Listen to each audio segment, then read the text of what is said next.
Hey, morning, family. How's everybody today? We're tweaking the set here, trying to get things right, and bear with me while we have to work on some lighting things. The whiteboard keeps getting washed out by the light, so I'm working on that. I'm going to have some stuff on there, and then I'm just going to run off on notes, and we're just going to talk about some things, okay? What I want to do is I want to give you a little bit of background before we get into the archetypes, the making connections, and the meat of the subject matter that I'm doing in this series, okay? So martial art is not just about combat, okay? It's a form of training the mind. And aside from the obvious of fitness, self-defense, better stamina, things like that, you train the mind. You train your presence. You train your observation, your ability to track things, one movement to another, starts to develop. Now, this isn't going to develop in your first week in martial arts training. I've been training in martial arts since 1964. So it's a process. And at 71 years old, I'm still training, okay? And I'm still learning this process, okay? So what we're doing is we're training the mind to operate beyond thought, beyond time, and to be purely in presence, okay? And presence, I mean the present moment. You can't be thinking about what you need at the store while you're getting punched in the face, because then you're just going to get punched in the face and nothing else is going to work, okay? Now, the practice of training to get presence and to be in the present moment is important, because this is how you increase the awareness of what's going on in your body. You start to become aware of if you're doing a stance for a long time, of your muscles that get sore. You're aware of a shoulder maybe that's not working right, and you keep repeating the movements and it's pinching you and it's not doing well. So this is this is an awareness that's cultivated by your outward practice of martial arts, okay? So what's going to happen, though, is that as you continue your outward practice of your martial arts, you're going to begin to notice little things inside of you. You're going to begin to notice that your mind doesn't wander as much. You're going to begin to notice that maybe you sleep better after a hard workout. You're going to begin to notice that anxiety is starting to go away. Flashes of anger aren't happening the way they used to. So these are little things, bits of awareness, but it starts to address the inner landscape of your body, your emotions. And you start to notice that the martial arts are training your emotions, okay? So then you think, as you're going on, and what I'm doing is I'm kind of telling you where I went with this. As I started to notice the inner things changing, what I did was I adopted a practice of meditation and mindfulness. Meditation takes on so many forms. We're not going to get into the discussion of it right now, but the point of it being is training your mind to watch your thoughts but not act on your thoughts. Training your mind to just sit in stillness and not make judgment about anything at all. Sometimes I tell people it's kind of like you're sitting on a park bench and you're watching cars go by, and you know the color of the car, the make of the car, but that's it. You know, you might go blue car or blue Buick or green Cadillac or green Jeep, but that's it. You don't go down the line saying I hated that year and blah, blah, blah. And, you know, I used to have a Jeep and boy, that sucked. You don't do that, okay? And that's what our thoughts do. You see, when we glom onto a thought, if we just let it go, it'll go away. It does. That's just the nature of the mind, okay? But following it is another thought. And so by tracking those thoughts and not allowing them to take hold in our minds, that's practicing mindfulness, okay? We're learning to control that inner landscape. And it's that inner landscape that people don't want to deal with. That's why so many people are distracted by outer things, because having to deal with the inner landscape, having to feel your feelings is something that people are not comfortable with. And when you're not comfortable with it, you're not going to do it. So what are you going to do? You're going to go out and you're going to try and find other activities. You're going to, go to a bar. You're going to go to a restaurant. You're going to go to a movie. And those are all, nothing wrong with it, except maybe going to the bar. But nothing wrong with those activities in the sense that you're out, you're meeting people, you're engaging, you're seeing other things. But are you doing it to escape? Are you doing it as a way that you don't have to deal with anything going on inside of yourself? Those are things that need to be looked at. And that's what I talk about mindfulness, okay?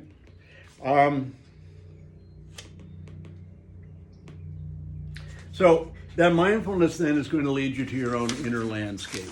You're going to be seeing the emotions that you're wrestling with. You're going to be seeing the recurring emotions that come up. If you're always getting angry, if you're always impatient, if you're always frustrated, if you're noticing these things, you'll start to notice them as you start working on your inner landscape. Now, none of this is fun, okay? None of this is going to be something that you're going to want to just do until you do, because you will. You'll start to notice that by paying attention to these things going on inside of you, you're going to start feeling better about yourself, okay? And you're going to start to want to know more about it, okay? So then you look at your, you make a connection now that your martial arts is actually doing something for you, that your martial arts is actually helping you, okay? Now, and that's where I'm going with this. It's talking about how we're making connections. We start on the outside and we're making those outside connections, and then we move inside and we start noticing our emotions, and we start noticing things that we do to make those emotions worse or things that we do to make those emotions better, okay? And that's the as humans, we make connections. That's our cause and effect type thing. It's observations. It's one of the ways that we learn, okay? So back to the martial arts. Let's get into talking about the benefits realized, okay? Like more energy, less anxiety. So those benefits that you're finding inside of yourself are now connected to your martial arts. So you start looking at your habits, and you start looking at your way that you move through your day. And you start applying that and thinking about how your practice of martial arts can improve your movement, okay? I know that when I'm patience has always been something that's been hard for me. And so when I'm in traffic, I'll know that if I'm impatient in martial arts, then I'm going to telegraph my moves. I am not being present. I am not being aware. I'm thinking in the future. I'm thinking about what I want to do. I'm thinking about what my ego wants me to look like, rather than just noticing myself as I'm moving through things. So what we're doing is we begin to discover the proverbial onion inside of us, the peeling back the onion skin. We start to notice other inner things going on. I had been in therapy since 1993, I think. No, 92. Been in regular therapy. I'm not anymore because I don't think anybody else can handle where my head goes, and that's fine with me. I like the way I think. Okay. So what I did is I started adding other martial arts. My practice of Jeet Kune Do, of course, saw me with Filipino martial arts, catch wrestling, weapons, kickboxing, Muay Thai, Bando. Started exploring different traditions. But something that I also began doing was what I call the inner work, and that's where when I was first exposed to my practice of Wing Chun. I started paying more attention to the inner pathways, to the inner movement of energy. So I got also involved at that point in Tai Chi. Tai Chi is a wonderful way to move the body, move all the organs, treat all the organs. I got involved with Qigong. Tai Chi Chuan is the martial art, and Qigong is a medical practice. It's for the body, it's prevention, it's very powerful practice. okay? But these are things that allow me to make more connections inside my body. I can start seeing by my movements in Tai Chi how maybe I've got some hip issues that are hanging around. Again, shoulder issues, because I always have right shoulder issues. It just always happens that way. Things like that I start to notice, and that's from my inner martial arts. So I'm starting to make connections, okay, inside. All right. Now, if in martial arts, especially the Chinese systems and the Malaysian systems, the Filipino systems, there's a lot of emphasis on animals. We got a lot of emphasis. In fact, even the Japanese arts, the Okinawan arts, there's an emphasis on animals because the movements of the animals give us a way to defend ourselves. So we study their movement. We study how they fight, how they defend themselves, how they move through the world, okay? So then, by studying that animal's movement, by studying the movement of the Inbando, for example, in the higher ranks, there's the forest monk tradition, and it's a very, very esoteric art, but very violent on the outskirts. If nobody understands what Bando's about, they're going to see it, and it's very violent. And but if they see the inner parts of it, they're going to understand that it's about understanding the body. It's about moving the way the body wants to move, and that way you can defend yourself. You start understanding and seeing further things about yourself. You start making those connections. Certain animal styles make sense to you. For instance, you like tiger, okay? You like the tiger style, okay? So the crashing of the tiger, the claws, the ferociousness of it, okay? That appeals to you. Well, that is something that we call an archetype. We're going to get into archetypes in the next session.